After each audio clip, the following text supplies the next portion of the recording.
give me one shot here on a blue chip stock, believe me, Kevin, the only problem you're gonna have is that you didn't buy more. Nobody knows if the stock is gonna go up, down, sideways, or in circles. What's going on, NBA Draft fans? Your boys are back. The Wolves of Ball Street, your favorite scout's favorite scout.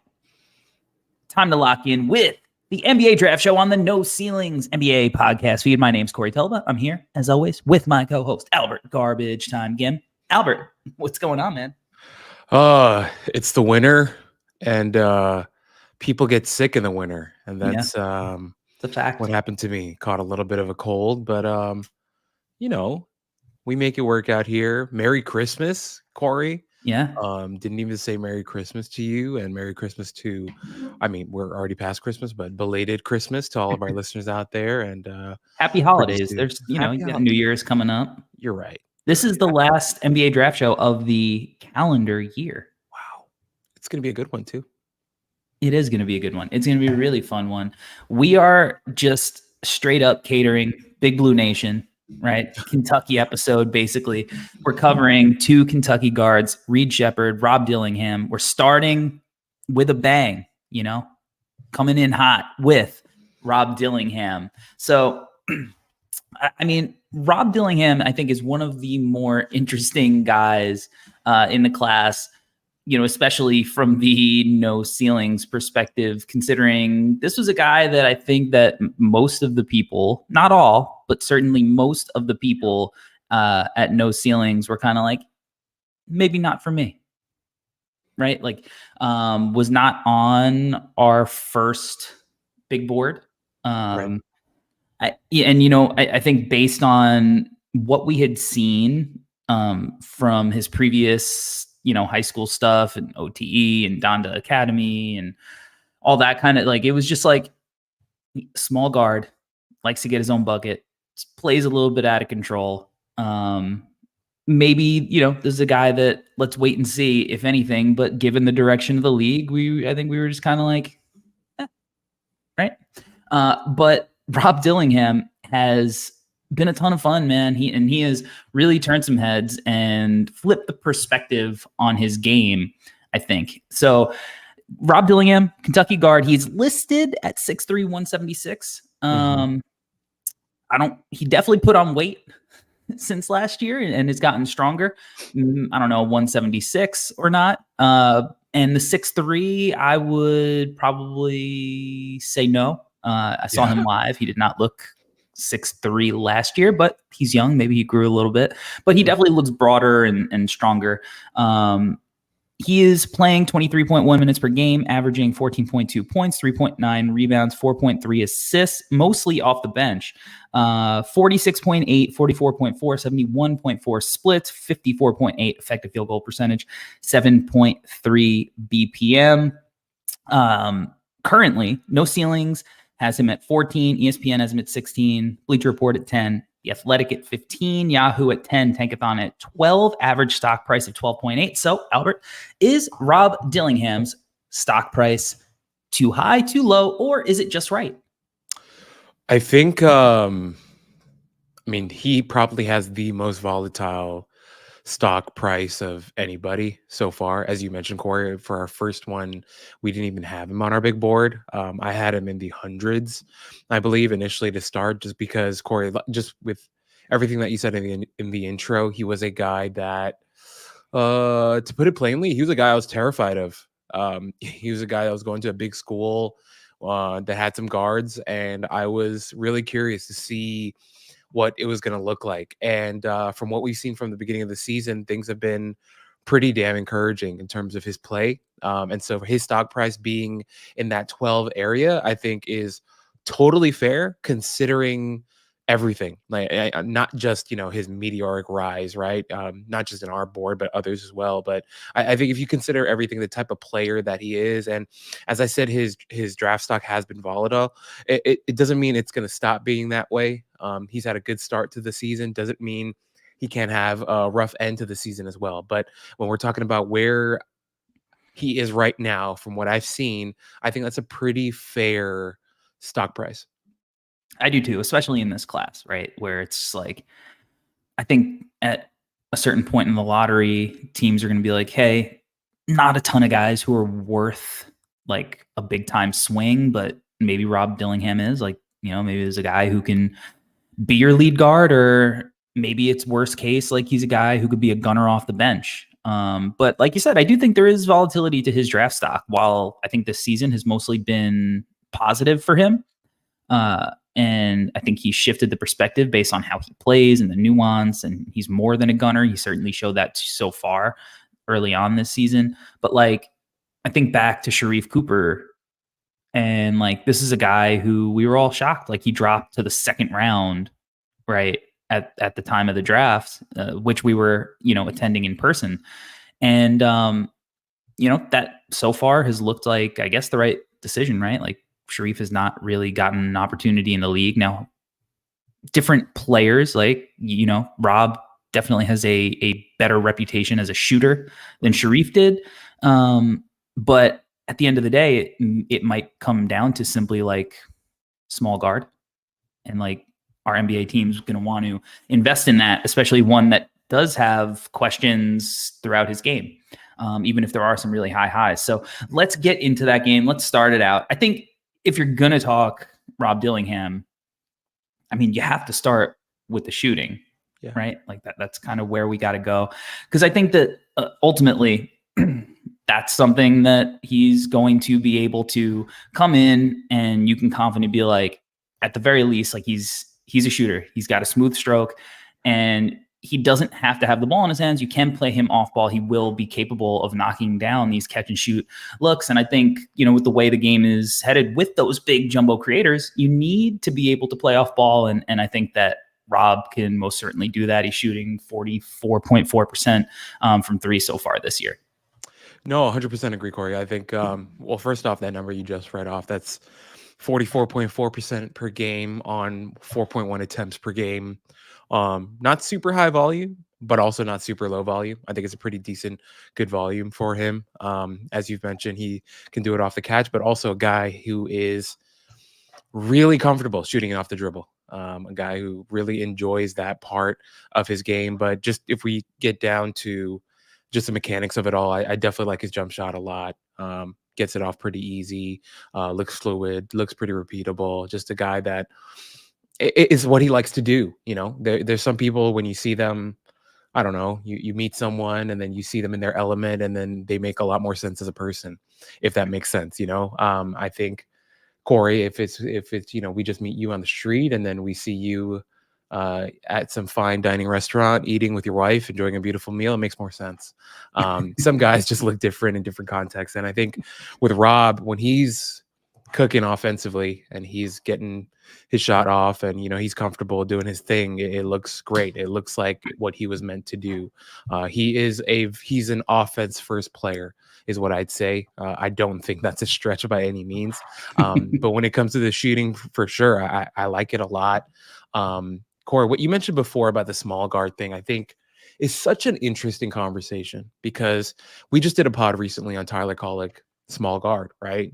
You mentioned Sharif Cooper, small guard. We've done Peyton Pritchard in the past, small guard. And it's so hard, and recently in New York, there's been big conversation on Twitter, obviously, with the Becky Hammond comments talking about a guy like a Jalen Brunson, also a small guard. But it really does depend, right? I think the reason why Dillingham and his stock might be volatile is because he's small, but he's also small, if that makes sense. And what I mean by that is, yes, he's small in height, but also his body, he's gained muscle, to his credit, right? But he's still not like an overwhelmingly tough, bruising type of guard like a Jalen Brunson is. Jalen Brunson is listed at 6'2", but I think even that's a stretch. But the way that he plays with his bruising style, right? He's got a big, sturdy body. He loves banging into people, girth, right? A sturdiness to him that makes sense at that height. And Dillingham's going to be interesting to watch, because as I mentioned before, he's a guy that really likes to shoot the ball, and he has a nice looking stroke, but he is a small guard, if that makes sense. Yeah, no, for sure. And I think like when you look at Jalen Brunson, right, he's got like a very sturdy frame and like lower body. center of you gravity. know, Yeah. and yeah, so like I think, and is like, I don't know, is Jalen Brunson 6 foot even? You know, like he might not even be 6 foot. I don't know. Like, but because he is strong enough, and I mean, I think Rob definitely has craft to his game. Maybe not as crafty as Jalen Brunson does, and Jalen's also a lefty, and 5% advantage to lefties. But it was also like a tough path for Jalen Brunson. This is a guy who was super accomplished coming out of college, ended up being a very early second round pick. And, it took him a few years in the league to get the reputation, to earn the opportunity to become what he's become. And like, who knows, in a different situation, if you even get that opportunity, opportunities are not always there, even if they should be sometimes. So I definitely think the small guard thing, and this is going to be the case for both of these guys, Right. Right, that we're covering today. But I think, in particular with Rob, because he is a little bit slighter of frame, there's that worry because, we'll talk about his defense or whatever. Like, that's ultimately the worry is, okay, you have to be good enough offensively that the defense will live with the repercussions. And we're watching a lot of really impressive clips. I mean, this is an insane, like in transition, stop on a dime, So hard. Yeah. pull, crazy, right? But it does come down to, with Rob too, like it's not always the best shot selection. And while I think he's done a way better job, I think I saw something where it's like Cal says that he gets like 3 iffy decisions a half, like that you just got to live with it. And I actually love that. I think that that's like a super appropriate way to like coach a guy like this, where if they're getting too crazy, you can yank them, but you do give them a little bit of freedom to kind of live how they've always lived. And like, but like this shot here, another one, quick pull in transition. It's not that you hate a quick pull in transition for a shooter like Rob, shooting 44% on the year, but it's like this one in particular, it's like, it's contested. Like you don't need that at this point, right? Like you can get that look whenever you want. So I think that's the balance that Rob needs to continue to find. And I thought that he was doing it a little bit more earlier in the year, and he's reverted a little bit more recently. And I think that's reflected in the numbers. So I want to read you his first 7 games in November. He shot 53, 53, 75, and he had 40 assists to 9 turnovers. Just played a super nuanced game, mature.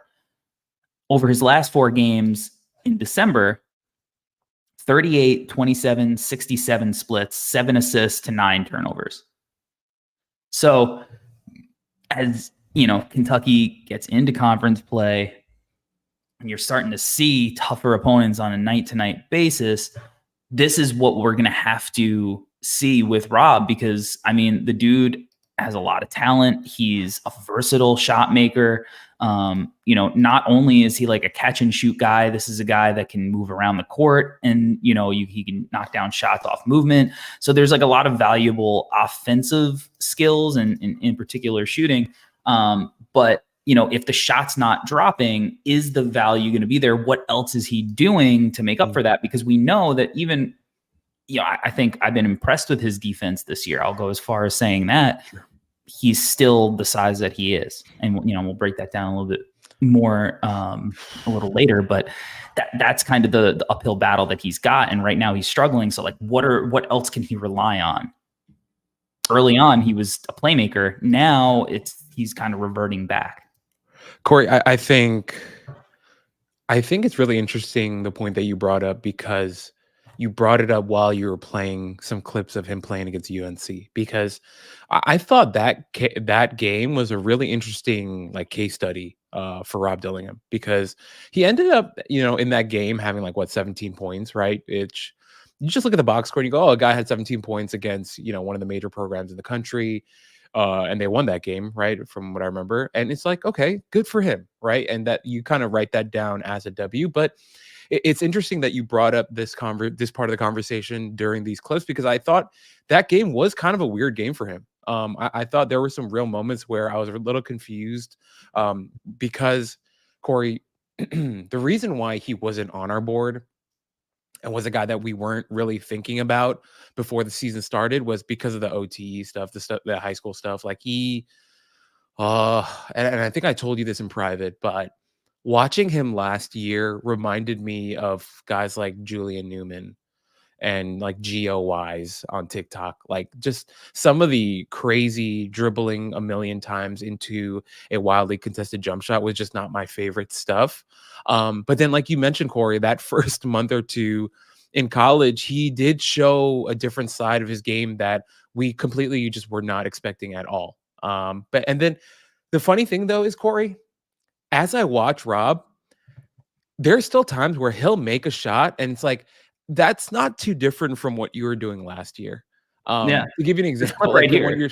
yeah, the one right here, like when you see him take this shot and his legs are like crossing in the air and stuff, and you're just like, what is this? Right. But he goes in and then you find yourself like really questioning yourself, like, okay, am I being too harsh? How do I feel about this guy? Like he's just like completely twisting in the air, but the shot goes in. And the thing is, Corey, like I think once again, and I started with this, and I want to continue to emphasize this, we are much higher on him now, but we could end up being much lower on him later, is kind of how I continue to think about Rob Dillingham. But something that I did want to mention, Corey, as we were kind of talking about the small guard thing, the one thing that I want to do give him credit for is considering his size, stature, and it's going to be an uphill battle for him, I think, for his whole career, right? Because of that aspect of his, you can't really change your height. But the thing that I do like about him is he's really athletic. He Yeah, is a really he is. athletic guard, and we've seen him in transition in the open floor do some things that kind of make your jaw drop. He's had some really, really nice dunks in transition, and let's say 6'3" is generous, and he's really like 6'1". It's like this exactly the Shepard steal breakaway into the windmill. That's a really, Tough. really athletic move to do in transition off one foot. Like that is a really, really sick thing. And so I just wanted to give him credit for that, where of course, being smaller is going to be tough for him. But I think he's already shown us that he can develop, like in terms of like his physique, as we've seen, Adu Fierro has gone through the same thing. DJ Wagner's gone through the same thing. And, Rob as well. If he can continue to work on his physique and have this type of athleticism, shot making, offensive volatility to his game, I think it's something that needs to be credited to him. Although he's small in stature, this type of athleticism, I do think, is really, really impressive. He's super quick twitch and like explosive. And he's able to get the spots on the floor because of his quickness, that you're like, all right, like there's more here than just like a guy who is going to gun, which is why sometimes you're like, yeah, you didn't need to settle for that ball don't stop shot, but he is like really quick in transition. He'll grab and go, and like he's really rebounded the ball well. I think he's got like a 16.4 defensive rebounding percentage, which is, really impressive for a guy that we're saying is like super, small. And while he is super quick, like, in this clip that we're playing against St. Joseph's, where he does take it coast to coast off the board, like he also has like super like slow to fast speed too. And he'll slow down and like he can decelerate a little bit, and play with different pace. It's not like it's weird because it's not like the smoothest pace that you've ever seen, like from a small guard. I think Malik Mack's pace in this class is like I love his pace. He reminds me a little bit of Jalen Brunson. Rob's got like a weird pace where he'll go super fast and then it's like slow, and then he'll go super fast again, but it's like, I don't know, it doesn't have that same smoothness all the time, but it's arguably more effective, because he is so quick. So, he does have, a lot of positives when he does attack. And I think that's helped him as a playmaker, as well. But I do think that there are also finishing concerns, and that's where we see the size and the strength and stuff. Like, he needs to finish better at the hoop. I mean, he's 55% in the half court. And I think, it's more of like recent struggles, I would say, that he's kind of struggled at the rim, but like you see that he definitely, when he's in traffic, sometimes it could be an issue for him. No, I agree, Corey. It's something that I was thinking about while you were talking. a lot of times when we have like smaller guards that are like quick, we use the term like, oh, he's a jitterbug. Um, Rob, don't Yeah. take this the wrong way, but I think of you as more of like a water bug, because you do have some of that speed to you, but like you can also fly. When I've been in the Dominican Republic before, some of the more jarring, terrifying moments is like when I'll be in the bathroom and there's a water bug that essentially looks just like a cockroach that's just flying into your face, and you start to question life, right? Like I paid all this money to be at this beautiful resort, and there's a cockroach flying in my face. But besides that point, Rob Dillingham is this type of guy, though. Like Corey, the one that you played before, right? That little hesitation move, that wasn't pretty. Like it was a really effective move, but neither of us would be like, if we were kids and we saw that move, neither of us would be going to like our driveway being like, oh, I want to try that move. Like it didn't look the best, but it works and it's effective. And I think sometimes we can get too caught up in, I don't know, the minutia of basketball sometimes, and just sometimes you got to give a kid credit for working on his game, and you got to give a kid credit for developing in different areas that maybe weren't his strengths. But the last point that you made about finishing at the rim, being strong, finishing through contact, ball security, right, which is something that I like to think about a lot, and I think a lot of that's because New York City background for both of us, but New York City guards have always been notorious about being so physical going to the rim, whether recently Lance Stevenson or Telfair or Marbury or Strickland or Kenny Anderson or whatever. There's always been an emphasis of you've got to be a small, strong guard that protects the ball going all the way to the rim, and you got to finish amongst the trees. And I think with Rob, though, Corey, I will say I think he's got to get stronger and he's got to get better at finishing through contact, but he's got like a little asshole in him. Like he's feisty, and I think sometimes that spirit, the anger and the frustration and the emotional side of players can overcome physical limitations as well sometimes. Like there was a moment in that North Carolina game where he got into someone's face, and you see it like every single game. Even he'll tell someone they're too small. Exactly. Even that game against Penn, right? They're like winning by a good amount, and he starts getting like chirpy and kind of nasty with guys. I'm just like, that's a good thing. Right. Yeah. And, us being New York guys, and we've played basketball before, although, obviously you've played on a much higher level than me. It's okay. I've played on blacktop as well, but we know how physical you need to be, but also it's not just the physicality, it's the mentality and spirit. And I think Rob does have that, where of course he's going to lack some of that strength and he's going to continue to work on that. The feistiness and aggression that he has makes me a little bit more, I'm a little bit more optimistic about him eventually getting better at it. But Corey, I'm with you in that at this point in his development, it is something we need to highlight as something he needs to continue to work on. Yeah, he's got a little bit of like Mighty Mouse 2.0 to him. Wow. Okay. A little bit. Granted, different era. So, but he's herky jerky. He could oddly be a bully at times, given his lack of strength. And I think when you are that size, sometimes like you need that little extra edge just to, be able to do the things that you do and finish through contact and whatever. And like I say, he's at 55% this year on the whole in the half court. He's obviously ablaze in transition.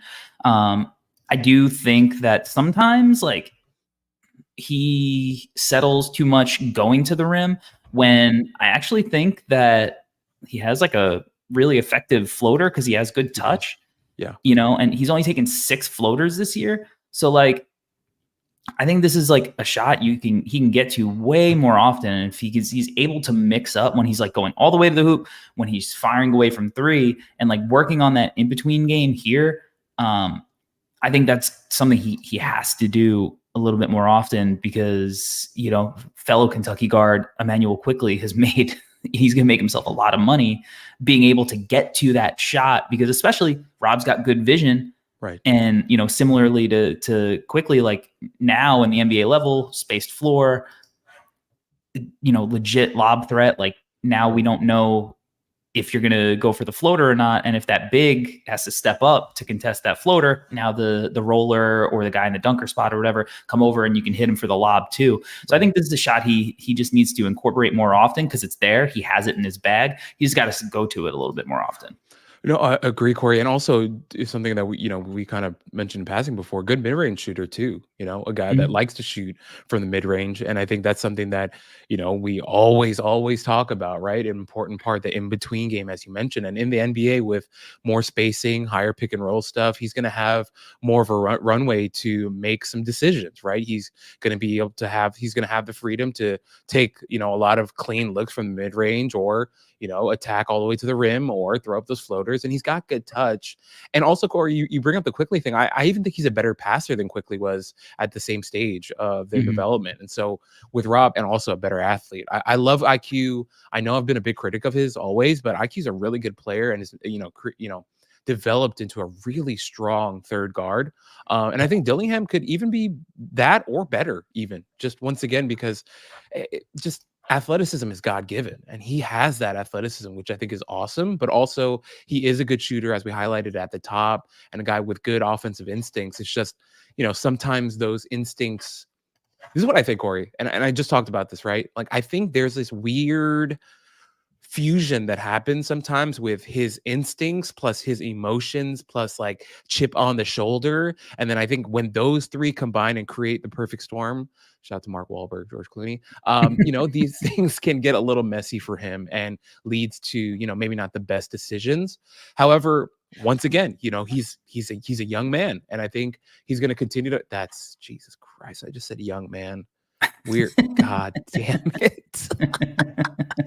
That's the most washed thing I've ever said on our pod, but it's okay. We'll move on. But no, Rob is a guy that I think when he can really harness that energy and start to kind of, think, more with his head rather than his heart at times, I think we're going to see a really interesting player. But of course, none of that is guaranteed. So, But I also think he is, to his credit, done like a really good job of doing that. And I think, when you look at his turnover percentage, it's 11%, compared to that play, assist percentage in the 30s right now.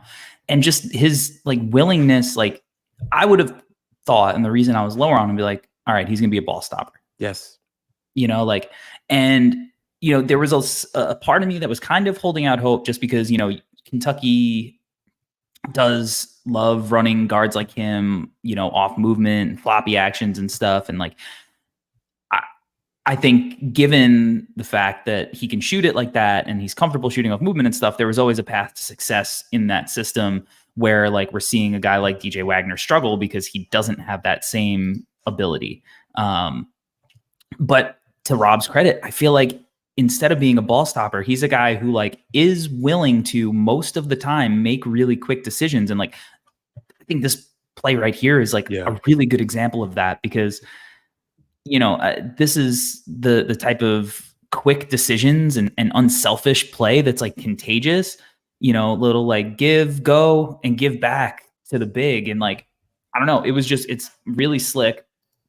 And I think that he's been really, really willing to not only just make like flashy passes when he gets in the paint, but he's just like willing to be a good teammate and play like a really unselfish brand of basketball that I think has allowed him to actually stay on the floor, because I was really worried about him after Global Jam kind of being the player that I expected. But now, like, he's making one more passes to different guys, right? Like, he's doing all of the things that you want to do, that you're like, all right, he is also going to be able to play in a system, even if he is not the system in and of itself. And given the fact that I don't know if he has that same like Trey Young engine of a team type thing to his game, the fact that he is willing to just kind of play the nuanced, like unselfish team game, I think is something that is going to benefit him a lot. And also maybe it's better that he doesn't have the Trey Young engine to his game thing, because like, I don't know, what's the ceiling on that kind of player? And maybe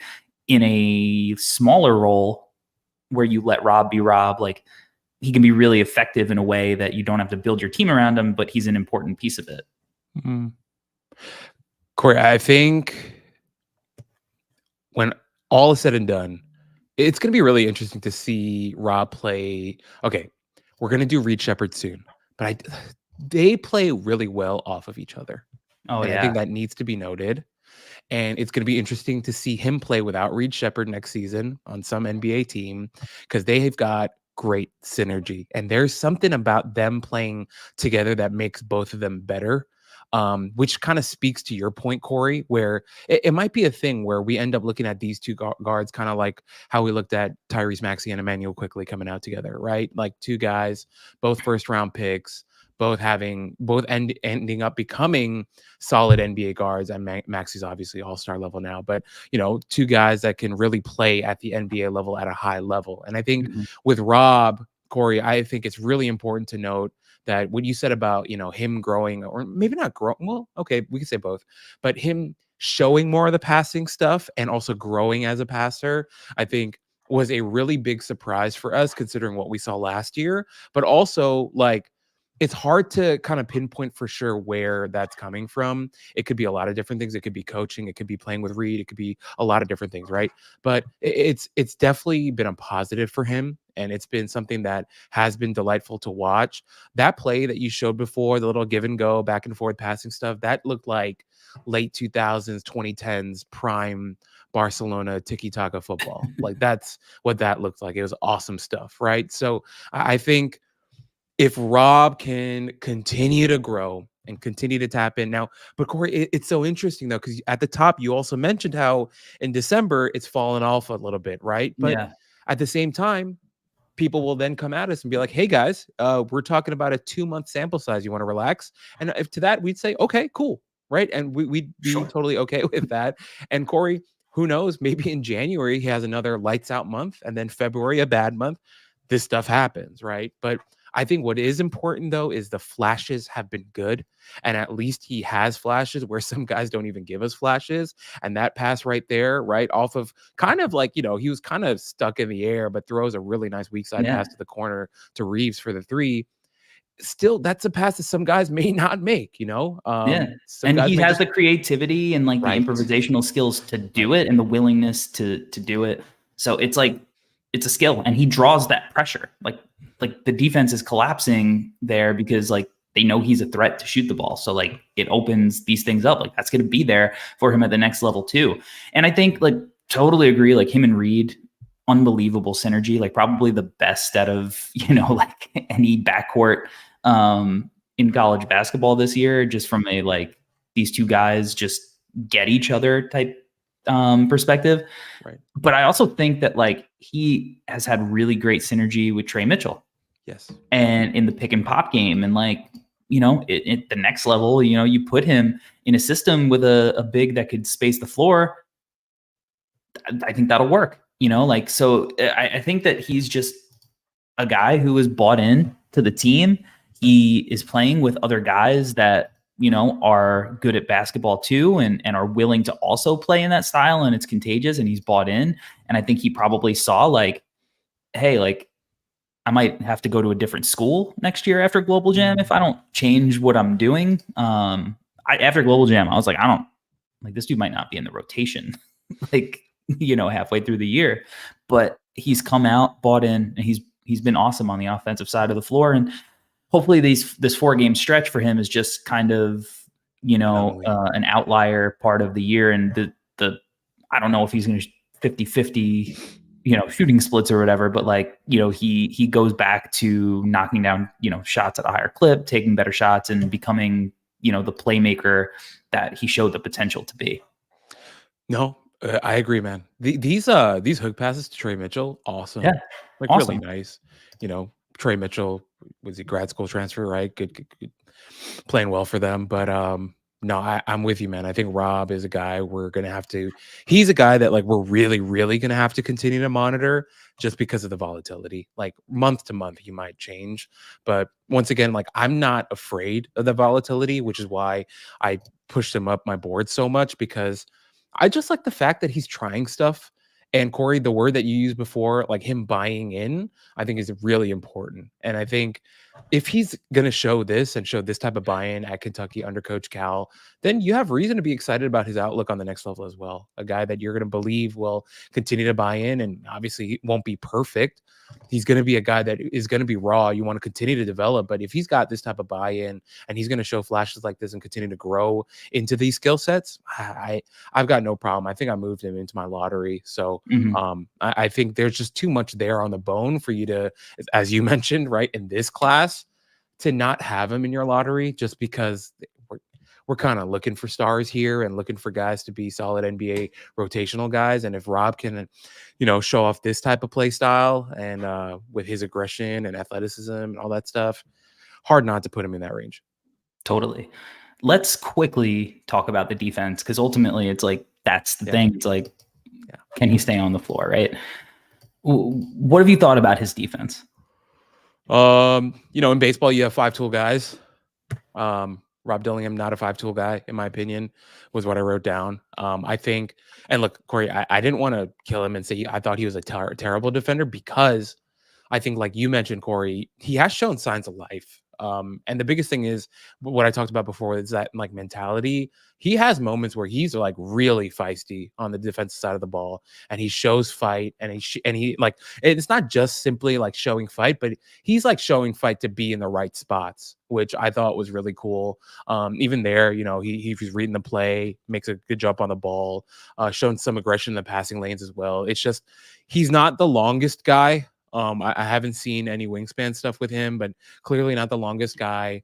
Not the biggest shoulders, small guy still, even with the weight gain, mass gain.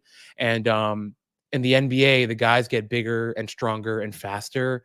And, he's going to have to continue to develop on this end of the floor for him to not be called, a one-way guy. Because I think right now, at this point in his development, you would be hard-pressed to say that defense is like a strength of his. But once again, like, he's shown fight and he's shown like the willingness to defend, but he's got to continue to grow. He's got to continue to get stronger. And in my opinion, I think he also needs to get a little bit more discipline, because I thought he had some wild moments on the defensive side as well.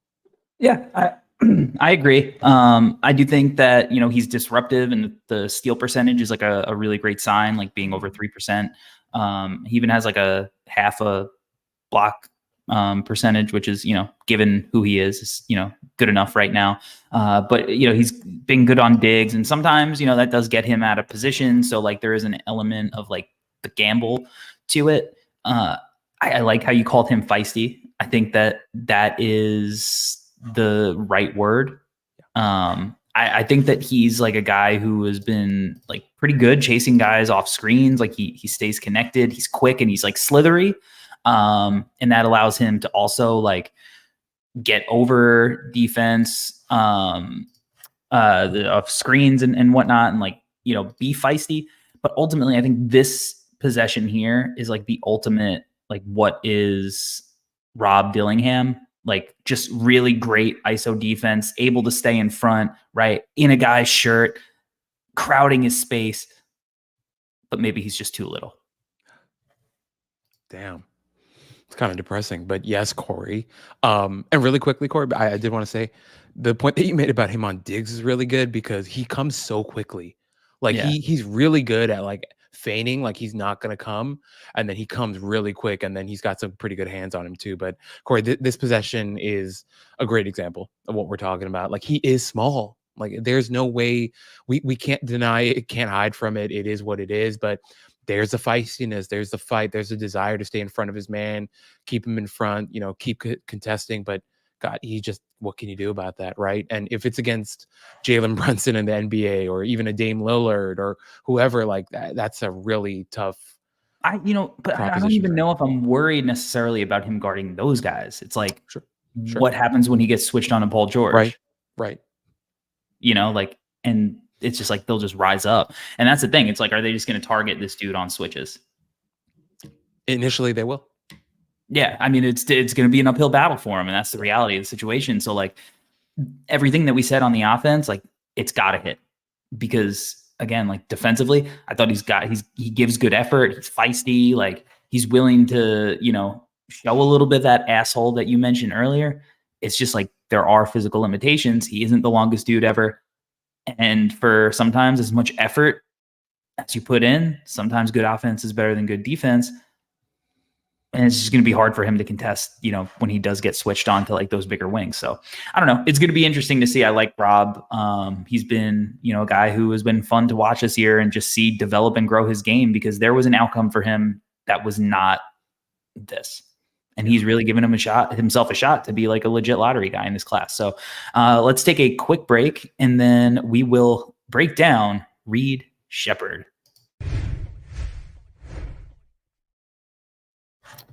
All right. Your boys are back. And it's time to break down Reed Sheppard's game. And Reed is an interesting prospect because this is a guy who also is tiny, but he is doing things on a basketball court right now that doesn't make sense. So, and because it doesn't make sense how good he's been at his height and with that haircut, you're like, I don't know what to make of it. But like, I'm starting to understand what to make of it. Just completely buying into the Reed Sheppard experience.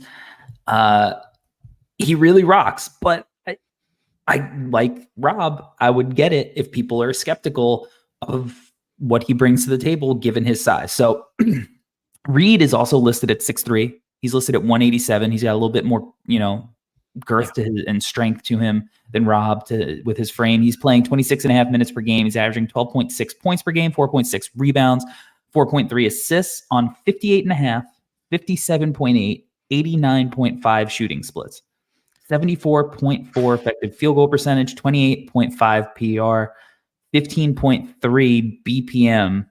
He has also mostly come off the bench outside of one start. We have him at no ceilings at 13 currently on our latest board update. ESPN has him at 23, Bleacher Report at 15, The Athletic at 6, Yahoo at 17, Tankathon at 9, average stock price of 13.8. Albert, I ask you, is Reed Sheppard's stock too high, too low, or is it just right?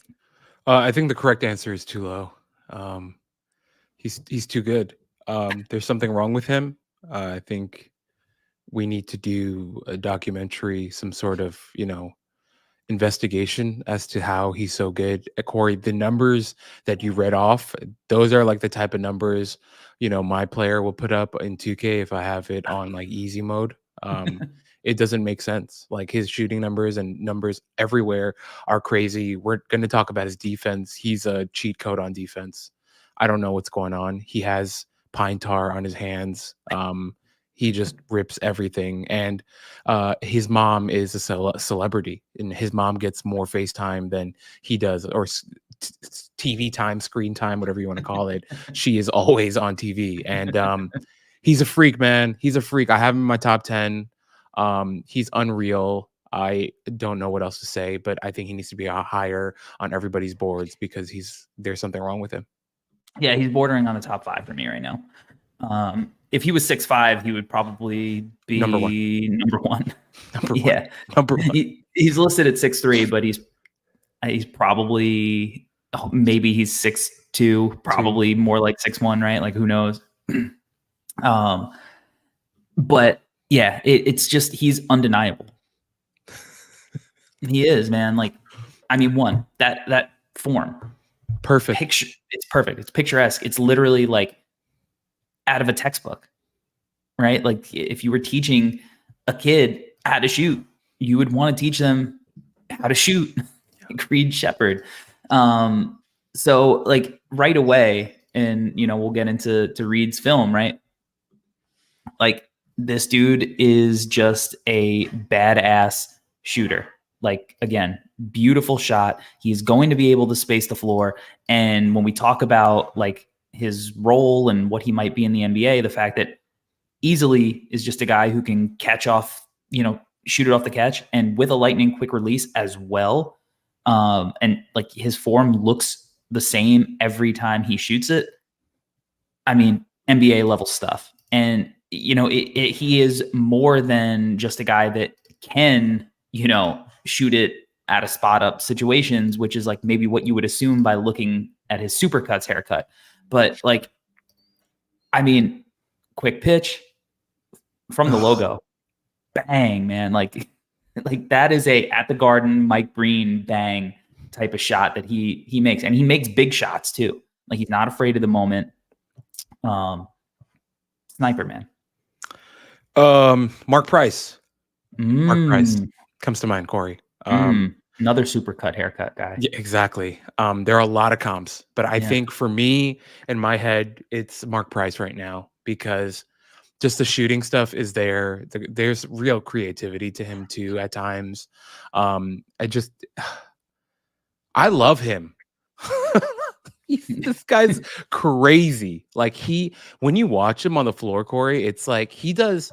I don't know if it's because he knows his mom and dad are in the crowd, but it just feels like he's so cognizant of always making the right decision on a basketball court. And he plays with so much effort.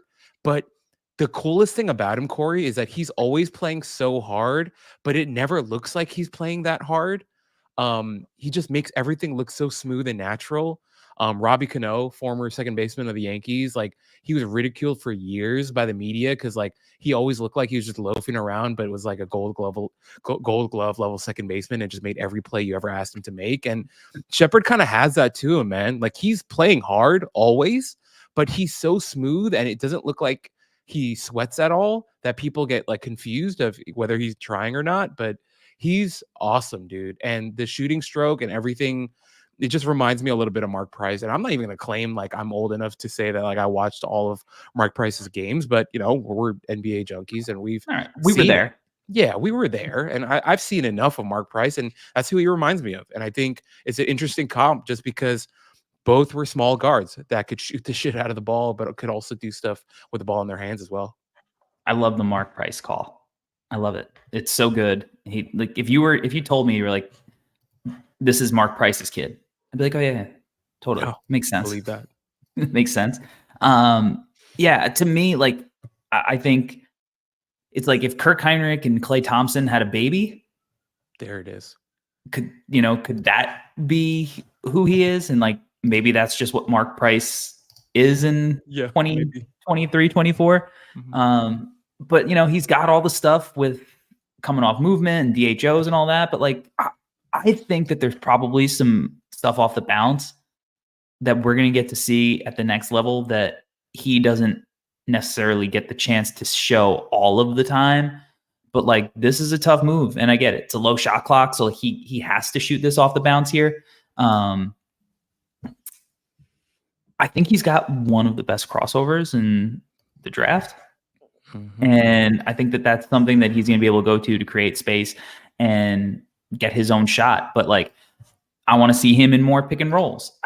There's this weird thing happening in college basketball where a lot of these guards go under for some reason. That's not smart.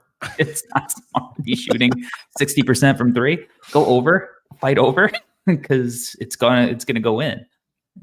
You don't want to give that up. That's such a tough shot too, Corey. Just look at this, dude.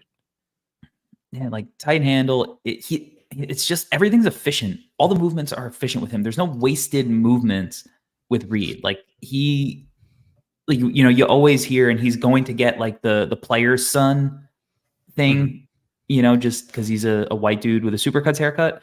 But like, if you built the player's son in a lab, like it would be Reed Sheppard. Yeah.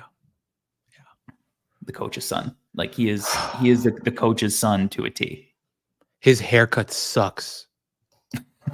It's so a little bit of the Lego stuff. And we love Reed. Like this is probably the worst thing we're going to say about Reed all show because he's been so good that there's very little that you can actually critique in his game. But like if this dude had like a sleeve and like a taper, like everybody would be like, oh, like he's Tyler Hero. Yeah. True. Oh God. No, but Corey, I just going back to what you're saying, like the shooting efficiency, the actual like body movement efficiency, handle efficiency, the calming presence that he brings to the floor when Kentucky needs him to kind of just calm things down and to run something has been awesome to see as well. And eventually we're going to get to his defense, which I think is just really confuses me as well to how good he is on that side of the ball. But I don't know, Corey. I love what you said though, because I can actually see him being a lead guard in the NBA one day. And that doesn't mean when I say that, like, I think he could be a lead guard, doesn't mean that I think he's going to average 27 points per game, but I think he's a guy that you can run your offense through.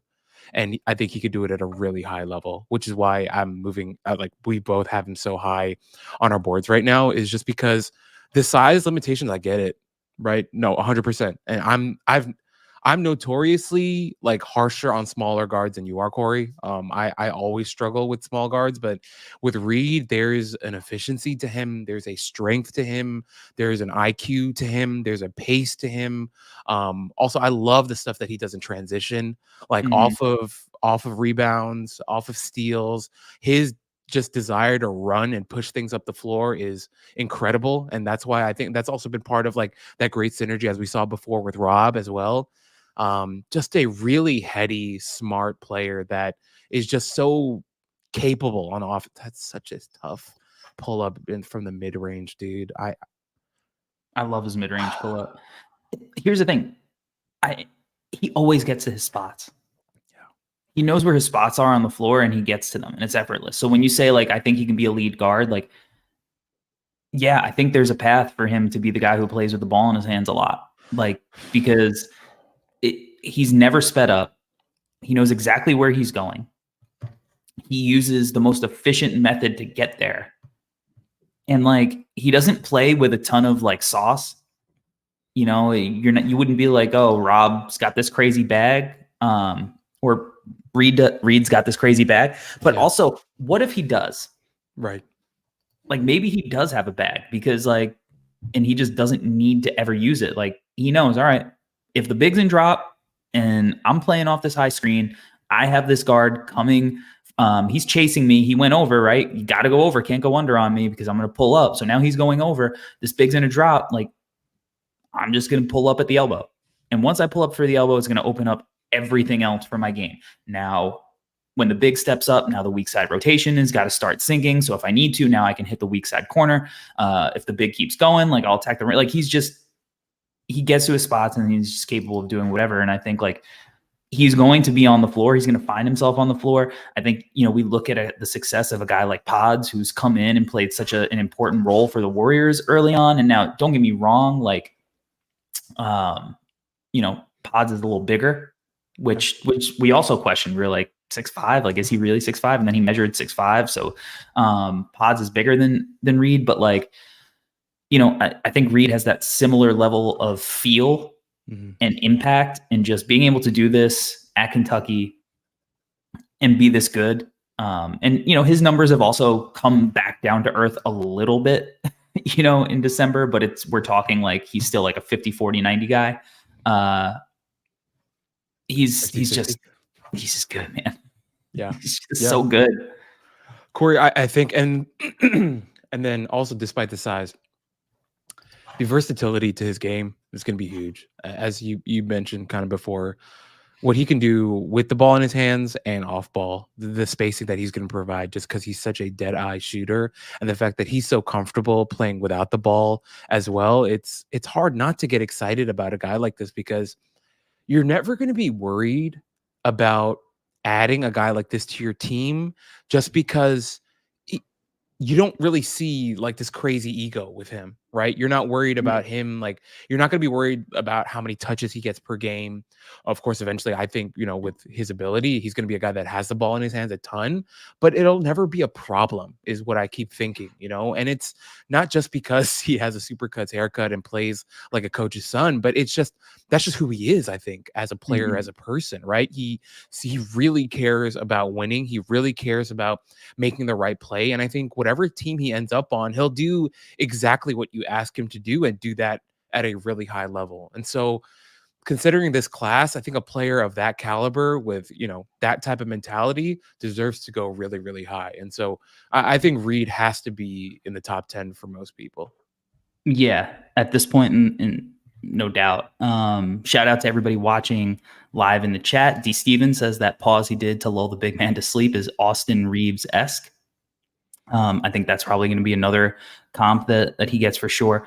Now, the one critique, and it's small, and here, before we get into the critique, I mean, his quick crossover, like he's got that between the leg and then that left to right cross. And he has one of the quickest first steps in the class. Yeah. And I know that, we aren't going to hear that much from him because he doesn't look like he should have it. But his first step is so quick. And he's just able to blow by guys with it, especially off that cross like he does here to get downhill. But if I had one critique to find in his game, he doesn't always pressure the rim a ton. I think he's got 9 shots in the half court at the rim so far this year. And when he does get downhill, he definitely favors going to his right. But again, that cross, now he's downhill, clear lane, soft touch at the rim. When he does go left, though, it could get a little wonky. Yeah. So he does this thing sometimes when he has to finish through contact with his left, where he like contorts his body and tries to go back to his right. And that's like the one part of his game where I'm like, that looks a little sloppy and we got to clean that up. But he's still, I think he's 55% at the rim in the half court, which is not, the best ever. But he's efficient everywhere. So it's also not the worst. He just needs to maybe get there a little bit more often if possible. And once he gets there, kind of mix it up and learn how to finish left and right. And maybe he's a guy who also needs a little bit of a floater. I mean, he has the mid-range pull-up, but, get a little bit deeper to get guys with the float game. Corey, I wouldn't be surprised if his mom is listening right now and she takes him to the driveway and says, go work on your left hand, bud. 100, I could see that happening. But I'm with you. As much as we've been pouring the praise on him, we're not claiming that he's perfect. But it's just I think the foundation with him is so strong, and the IQ, intellect, pacing, skill set with him is so strong that it's hard for us to just not kind of be head over heels for the guy and his game specifically. But yeah, I mean, of course, he's got to work on things. And as you mentioned at the top, Corey, eventually people are going to ask questions, man, like how successful is a 6'3" guard in the NBA? And I think to that we'll have a lot to say, but he's got to continue to refine his game. Because, and Corey, I also think it's situational right now with where him playing with Kentucky. He doesn't have like his usage. I actually didn't look at his usage, right? Look it up, but I'm sure it's not super high playing with a guy like Rob and Reeves and Wagner. Yeah, and 17.5%. Exactly. So we'll see. As the season progresses, I think he'll see the ball more, and it will get interesting. And with everything that's gone on with Justin Edwards as well, I think that's been a bit of a curveball for them too. I think we were expecting a lot more of him, and that just hasn't happened. So we shall see. But he definitely has a lot to work on for sure. Yeah, I mean, really, he doesn't have a lot to work. He has some stuff to work on at the rim, but ultimately, right? Like you can't critique much from him. And I even think there are times where he does look comfortable, finishing with the left hand, like the same foot, same hand finish, getting downhill to the left. Now you're like, all right, it's New Mexico State, whatever. But like, again, like shows that quick first step, blow by, finishes over length in a contest. So like, it's there. It's there. It's just right now it's a super low sample, and he's still finishing, 55% of those anyway. Yeah. But I think now what we've also seen him now, switching over to his playmaking a little bit, we've seen him get a little bit of more opportunity to play with the ball in his hands. And I think that that's important because I think that he's a really good passer. He had an 11 assist game recently, 11-11, make a wish. So, but like, he's got really good feel, like that placement, the retreat dribble to like sync both the defense up. 2 goes onto the ball, opens up the roll, weak side tag isn't there, throws it up opposite side of the hoop for the alley. It's a sick fucking pass, man. That's off of 1 foot too, with like his body turning the wrong way. I don't know what that is. That's because his body is opening up right, and he throws it left. Like the core strength you need to make that, but also the feel and touch to get that there perfectly where it needs to be is an insane pass. Corey, Did you see? everything you said. I want to go back here quick. Do you see just the stop on a dime between the creation, the separation he creates there? That is such a hard pass to make, man. Shit. That core strength is insane. He's literally turning the other way and just whips it with two hands off of 1 foot in the air. I mean, look, Corey, you're right. The passing with him is really interesting, and I can't wait to see more of it. In terms of, I hope he gets to see the ball even more. I hope he gets to make more decisions out of the pick and roll, him attacking downhill and making. I remember that pass, dude. That weak side hit, two hands, unbelievable. Watch this. Let's watch this again. I wish everyone's watching on YouTube because this is. Look at that, dude. To who?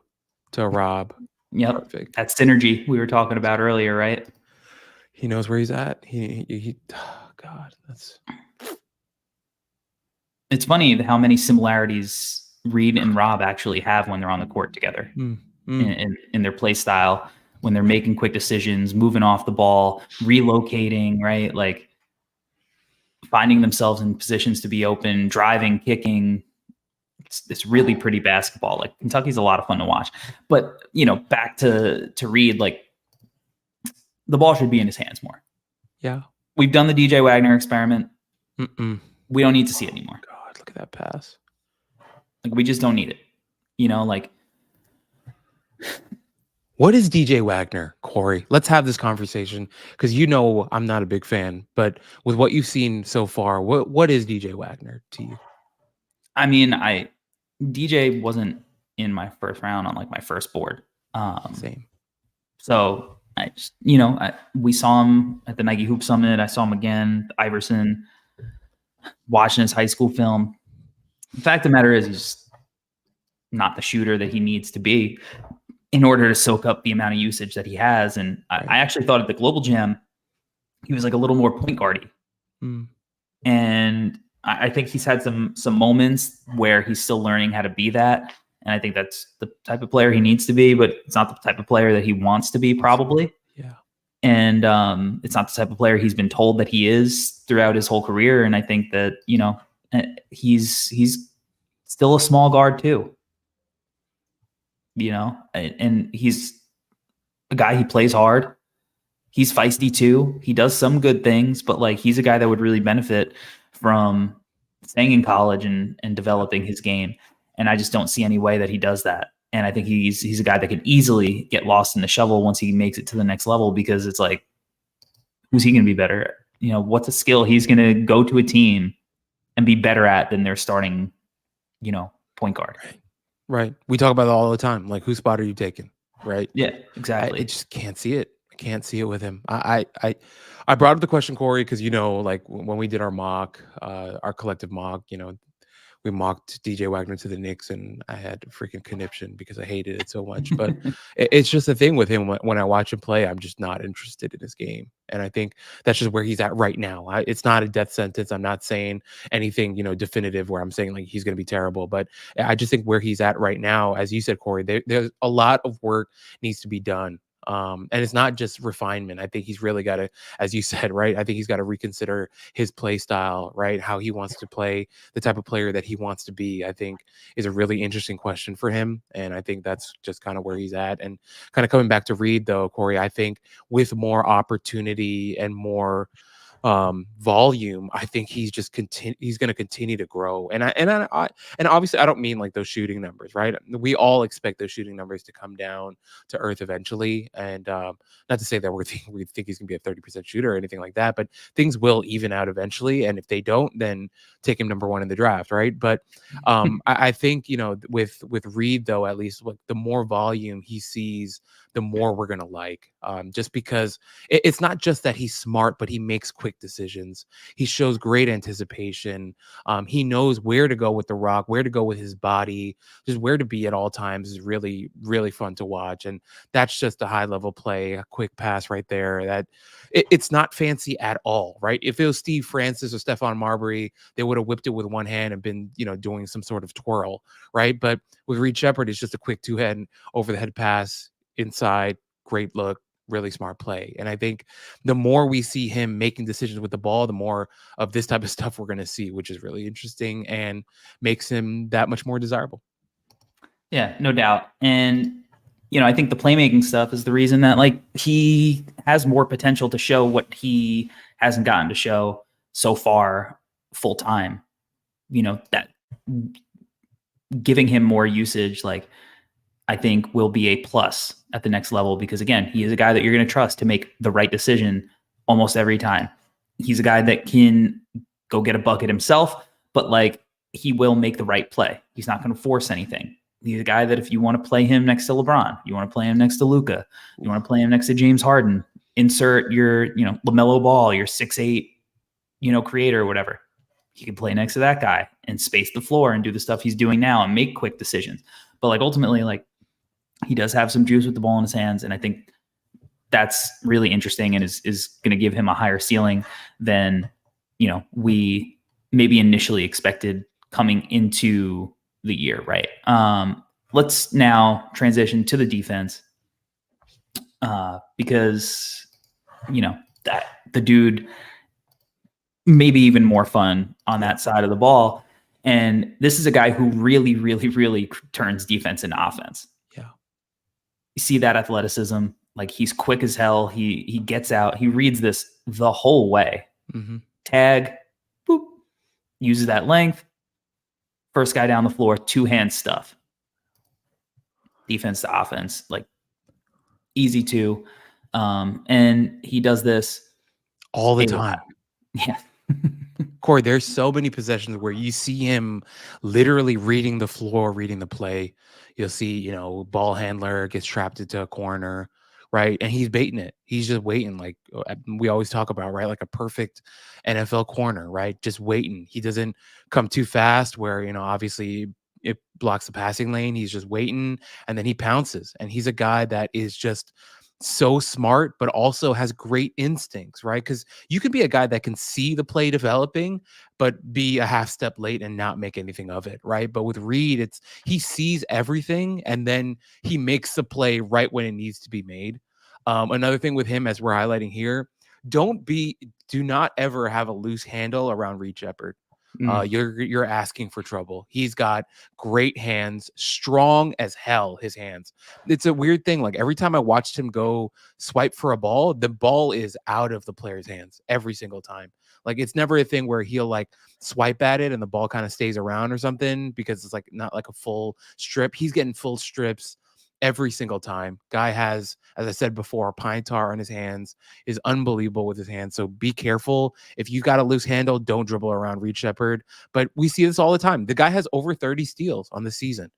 He's incredible. So the stuff that he's doing on the defense side of the ball is just as exciting as you said, but also even some of the blocks he's had, just an unbelievably fun player. Also Rob, great at coming on the double team, really fast, really great hands. Look at that poke away. This is the type of stuff he does all the time, man. He's so fun.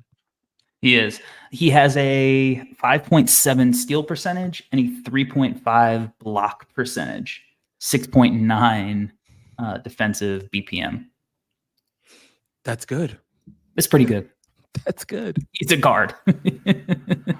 He's a guy who is listed at 6'3" that we're saying might be 6'1", and he has a 3.5 block percentage, 5.7 steal percentage. I mean, he's the defensive playmaking, the event creation, however you want to classify it, is sick. And then, he's not a guy who is using his athleticism to come, over from the weak side and just absolutely, right, send somebody shit into the third row. His on-ball anticipation and timing on shot contests is ridiculous. Crazy. And then, the quick outlet, right, for that turns into a layup. This is one of the sickest basketball highlights like you will see. If you were a basketball junkie, like this is on ball, perfect defense, full extension, and just the wherewithal to look up the floor and make that hit ahead pass for a layup. Like, that is not a common block at all. When the know. hell do we ever see people make this block, dude? This is not normal stuff. Locked in, dude. Oh, God. And at this point, this game was close. So like this is, like in go time. But the dude he's just good, man. And he has that sturdy kind of base that, like I mentioned with Jalen Brunson, right? That where it's like, look, do I think that there are going to be matchups he'll really struggle with? Like, yeah, I think he's going to struggle against Kawhi. I think he's going to struggle against Paul George and, those big wings, Jason Tatum, insert whoever. But like at the same time, like he's just so fundamentally sound. And I think he's going to get even stronger.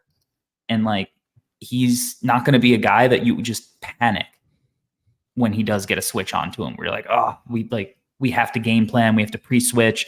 We have to do all this extra stuff. Like you'll live with it to a certain point and like make them prove that you can't live with it. And I think like ultimately like he's enough of a competitor that like he'll be able to figure it out and not kill you like some other small guards will. I mean, we talked about Rob being feisty. Reed's feisty too. This whole possession, he's like, you're not losing me, dog. He chases him the whole way, contests that shot at the end, fights for the defensive rebound, and he's like, let's run in transition. I mean, this guy, he may not have like a loud personality, but he plays really loud, man. It's just such an impactful offensive and defensive player. He's a basketball player, right? People talk about Hooper. He may not necessarily be a Hooper, but he's a basketball player, an impactful one who's always making an impactful play on both ends of the floor. I mean, he's a winning player, right? That's the best way to put it. He's a winner. Yeah. And I'm really excited to see how not only his season, but this team's season kind of progresses now that they got Bradshaw back too. Like I really wonder what this is going to look like by the end of it later on in March as well, just because of, that synergy between those two guards, plus, some of the bigs that they've got. I think it's going to be so interesting to watch his development, man. I just can't wait. And everything that you said, Corey, right, about the things that he's going to have to work on and he's going to have to develop, and, he will struggle at times. But look, the truth of the matter is, Corey, what you said, he'll struggle against a Kawhi, he'll struggle against Paul George, Jimmy Butler, Tatum, whatever. You know what? Most people do. Yeah, even, the defensive stalwarts, they struggle against those guys. And I think the thing with Reed is that he's so smart and such a competitor and so stocky and strong that I think he's going to at least give those guys a hard time. Yeah, I'm with you, man. Like, he really just is so fundamentally sound. And he's just like, if you like basketball, like it's hard to watch Reed Sheppard hoop and not just appreciate like the way that he plays. Yeah. Like this is, I don't know what to say. He's just like a dream when it comes to making decisions. And like, if your team drafts him, it would be hard for you to be super upset. And like we mentioned, like there's probably a little bit under the surface that he's not necessarily getting to show, like, which again is a common theme with Kentucky guards. Right. And with that 17.5 usage percentage, like what if he's at 25%? Corey, I'm really like hesitating and saying this, but some of the stuff with him, and I'm not making this as a comp, right? I still think my comp is Mark Price, but some of the stuff I've seen with him, you can't help but think of Devin Booker, man. Some of the stuff, like some of that mid-range stuff is just like, good God, it's so pretty and tight and so fundamentally sound. You can't help but like be reminded of a Devin Booker. Once again, it's not a comp, just saying, there's a little tinge, little sniff of that at times. And also another Kentucky guard that, got to shine, got to spread his wings a little bit more on the NBA level. And I think Reed's that guy too, man. I can't wait. Yeah. Getting to watch him at the next level is going to be a lot of fun. Like, I mean, if you're a young team like the Pistons, like how high is too high to take Reed Sheppard? Good God. Like, what does that team need? Like, they need dudes that could, one, shoot the ball so they could space the floor for, Asar, Nivey, and Cade, Jalen Duren. Like, they need floor spacers. as many as they can get. They need guys who know how to play the game of basketball and don't just have a bunch of physical tools, right? Like they need guys with super high feel. They need guys that are just good at the game of basketball. How high is too high for Reed Sheppard if you're the Detroit Pistons? Right. Like, do you need Isaiah Collier if you're the Detroit Pistons? Because the mocks say that Isaiah Collier is a higher potential pick. Like, if you're the Detroit Pistons, is that what you need? Do you need Isaiah Collier? You don't need Isaiah Collier. You'll be excited about him during summer league, and then maybe some preseason garbage time, and then all of a sudden it's like, all right, here's another guy that is just like clogging what we want to do, doesn't compliment our best players, and blah blah blah, right? Like, so there's so many guys. It's like, how much better is this guy going to make us? Is he the sexiest? No, he doesn't have a fade and a tattoo sleeve. He's got a Supercuts haircut, but the dude rocks as a basketball player. So I think that there's going to be real arguments for him as a top 5 pick. And in this draft, I don't think that's crazy. And you know what? Maybe in other drafts, it wouldn't be crazy either, because this dude is putting up video game numbers right now. And if he can continue to play at a super high level the rest of this, season, it's going to be hard to just, chalk it up to like variance and luck or whatever. I just think he's going to be somebody better, man. To your Pistons point, if you put Mark Price next to Cade Cunningham, they'd be a better team. Yeah. It's as simple as that. Like, straight up. Like, if you put Mark Price with Cade Cunningham on that team, they wouldn't be losing 27 games in a row. I really believe that. And that's how I feel about Reed Sheppard, dude. I really think he's going to be, I'm right there with you. He's a guy that I would be totally unafraid of taking in the top 5 right now, is how I feel about him, because I everything he's showing in college is great. I can't wait to see what this looks like on the NBA level. Like, that's why, like, I wish we could draft him now. Like, we could just skip the whole rest of the college basketball season and just throw him on an NBA team right now and see what that looks like. I think it's that good. It's that freaking good. All right. Thank you for everybody watching live on YouTube and Twitter/X. Appreciate y'all as always. If you are watching on YouTube and you haven't yet, if you're new here, welcome. We love you. Let's start 2024 off right. And that means that you're locked in. Subscribe to the No Ceilings Facebook or YouTube channel. Like, subscribe, share with your friends. Make sure that if you're listening to this on your podcast feed, that you rate, review, subscribe, all that good stuff. 5 stars. Do it for your boys. Albert, last show of 2023. This is our 3rd calendar year that we've been doing this show. It's still crazy to think about. I still remember, like, when we first started talking about starting this pod, and now we're part of the No Ceilings family and doing all this stuff. I just want to say, really, really appreciate all of our listeners, all the people that have been rocking with us for years. As always, Corey, I will always thank you for believing in me and, doing this with me for 3 years. And I know I'm not the perfect scout, perfect co-host, whatever, but it's been such a thrill for me to be doing this and to be learning from you. You being such an awesome mentor to me all these years has been awesome, and just being a partner and us doing this together has been great. And so thankful for our listeners, man. Thankful for our No Ceilings family. Can't wait for 2024. It's going to be an awesome year. And actually, Corey, before we go, just wanted to plug myself at Alberto Gim on Twitter, GTGNBA on Instagram, and also for the first time, well, not the first time, but like now kind of officially, I'm wearing a Bit New York. This is happening now. Kevin Park, he's his company's name is A Bit New York, www.abitnyc.com, and he's at abit.nyc on Instagram. He's going to be dressing me for pods now, which is pretty freaking cool. A guy that started a brand that I really believe in. He's all about people finding their identities. Like, that's like his big thing. Identity chasers only is what the sticker says.